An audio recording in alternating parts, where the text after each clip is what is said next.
తెలుగు రాష్ట్రాల్లో మరోసారి power star mania కనిపిస్తోంది. ఉగాది పర్వదినం పురస్కరించుకొని ఉస్తాద్ భగత్ సింగ్ చిత్రాన్ని మార్చి 19న ప్రపంచ వ్యాప్తంగా విడుదల చేయనున్నారు.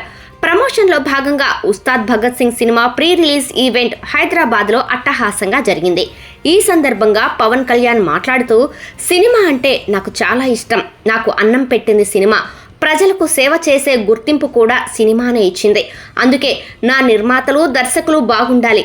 అభిమానులకు సినిమాతో ఆనందం కలగాలని ఎప్పుడూ కోరుకుంటాను అని అన్నారు. ఉస్తాద్ భగత్ సింగ్ సినిమాను 40 నుంచి 45 రోజుల్లోనే పూర్తి చేశారు. ఈ వేడుకలో హీరోయిన్లు శ్రీలీల, రాశి ఖన్నా ప్రత్యేక ఆకర్షణగా నిలిచారు. కాగా ఆంధ్రప్రదేశ్ ప్రభుత్వం ఇప్పటికే ఈ సినిమాకు బెనిఫిట్ షో ప్రదర్శించేందుకు అనుమతినిచ్చింది.